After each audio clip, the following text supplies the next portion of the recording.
আইনের শাসনে গুন্ডাদের দমন হবে, স্পষ্ট বার্তা দিলেন মুখ্যমন্ত্রী। ইতিমধ্যে 14 জন গ্রেপ্তার হয়েছে।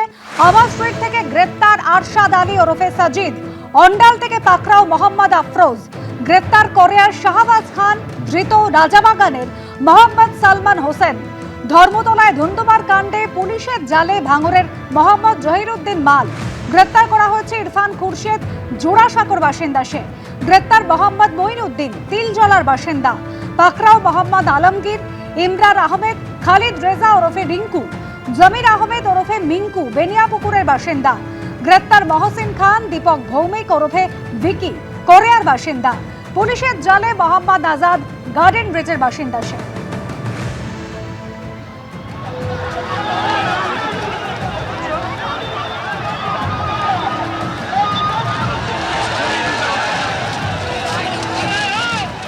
সরাসরি শুনবো কি বলছেন মুখ্যমন্ত্রী।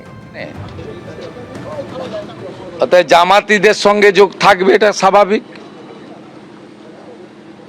এদের বন্দে মাতরম গাইতেও অসুবিধা, যদিও আমরা বাধ্য করাচ্ছি। জাতীয় সঙ্গীত গাইতেও অসুবিধা, 26শে জানুয়ারি হোক 15ই আগস্ট পালন করতে এদের অসুবিধা হয়।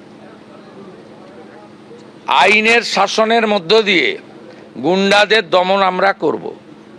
আর বাক স্বাধীনতা, গণতান্ত্রিক স্বাধীনতা প্রত্যেকের থাকবে। যে কেউ তার স্বাধীন মত প্রকাশ করতে পারে।